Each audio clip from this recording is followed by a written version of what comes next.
un sujet un peu délicat, ça parle beaucoup de sexualité, fait que c'est comme un gros travail de laisser aller encore une fois. Comment ça va? Ça va bien toi? Ça va. Yes. T'es contente d'être ici, là, à Bourges? Oui, je suis super contente d'être ici. Ça fait... On avait une tournée qui a été annulée il y a quoi, 1 an, mais ça a été annulé comme 2-3 fois. J'ai perdu le compte, donc c'est bien d'être enfin ici après ces 2 années. Oui. Tu as sorti un album qui s'appelle Où Adrienne Cassidy vous dit bonsoir à l'automne dernier. Oui. On sent que par rapport au premier album, tu t'es beaucoup plus lâchée au niveau de l'écriture puis de la musique. Est-ce que c'est la pandémie qui a eu cet effet-là? Je crois que la pandémie, ça a eu un effet sur tous les artistes dans le sens où on avait plus de temps peut-être pour se pencher sur ce qu'on voulait faire, pour réfléchir. On dirait des fois, ce projet-là, il a mijoté. J'ai comme eu le temps de bien prendre la décision que c'était bien là où j'allais.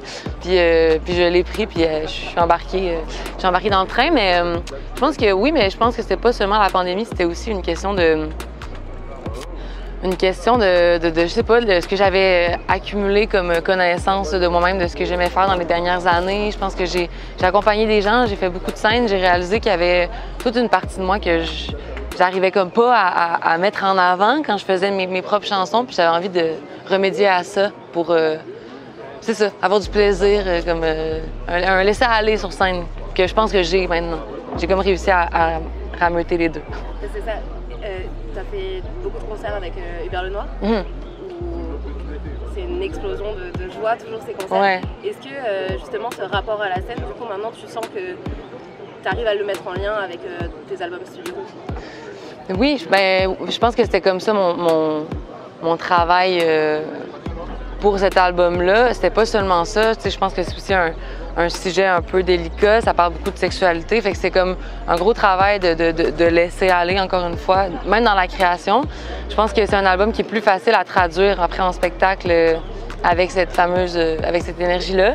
Puis j'ai réarrangé les chansons du premier album aussi pour que ça fonctionne mieux. Donc c'est ça, c'était comme un travail sur plusieurs fronts, mais voilà. Ouais. Il a été super bien accueilli au Québec, en tout cas. Oui. Est-ce que tu étais étonnée de ça ou... Je pense que j'avais pas d'attente. Je pense que c'est toujours difficile de savoir ce que les gens ou ce que les médias attendent. Moi, j'étais fière, puis je savais pas, je pense, encore c'était quoi être fière de ce qu'on avait fait. J'avais le sentiment un peu de... Pas que j'avais pas terminé, mais une petite insatisfaction en arrière-goût pour le premier album. J'avais l'impression que j'étais peut-être pas allée au bout. Les textes, il y en avait certains que j'étais pas... Je sais pas, je les assumais pas tous à 100%. Puis le deuxième... C'est comme si j'ai vraiment eu le sentiment que j'avais fini, j'avais dit tout ce que j'avais à dire, puis tout était, pas nécessairement que c'est le meilleur que je vais jamais être, mais à cette période-là de ma vie, c'était le meilleur que j'aurais pu l'être, mettons.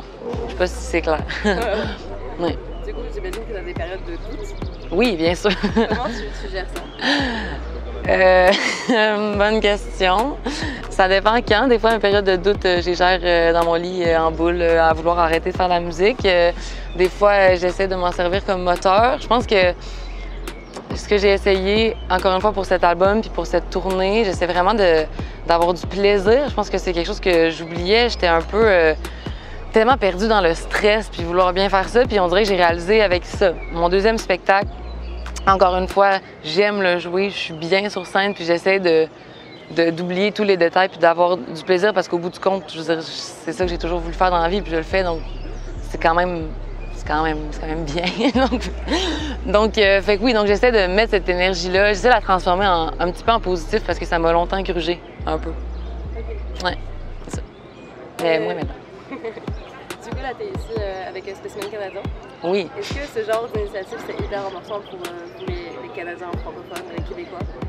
Ben oui, dans le sens où je pense qu'au début, souvent, ça demande... il y a une glace qu'on doit briser. Pour la briser, c'est pas nécessairement évident. C'est 2 mondes vraiment différents. C'est quand même 2 cultures. On parle la même langue, mais puis souvent quand on arrive ici, on est un peu dépaysé par. Il y a plus de gens, il y a plus d'artistes, il y a plus de pros, il y a plus de tout ça. Donc juste avoir accès, venir ici, juste puis pouvoir voyager puis se familiariser avec ce milieu-là, c'est super riche aussi. Après, c'est genre si ça va donner des trucs, on verra. Je veux dire, c'est quand même très rare ou comme pas peu probable, mais dans le sens où ça arrive pas tant que ça des artistes québécois, mettons, qui explosent en France. C'est pas ça, mais pour le plaisir puis l'apprentissage qui vient avec, ça vaut 100% la peine. Puis oui, je pense que c'est des beaux échanges. D'ailleurs, hier, on avait Gaillon sur une interview Oui. Qui nous disait que, en fait, finalement, tous les artistes de Spécimen Canadien, vous étiez très liés. Parce qu'il y avait notamment beaucoup de femmes. Ah oui, OK. Ça, c'est quelque chose qui est important.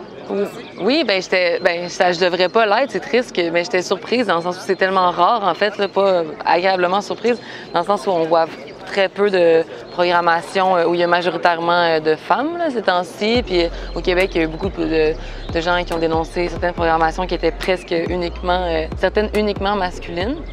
Moi, l'affaire, c'est que je verrais pas de problème avec ça s'il y avait aussi pour faire le balancier parfois certains festivals dont la programmation est 100% féminine, puis c'est pas vraiment le cas. Donc, tu sais, il n'y a aucun endroit où ça se balance vraiment, mais c'est en processus. Donc oui, c'est ça. Donc j'étais super contente de voir ça. C'est le fun de se voir en femme québécoise ici.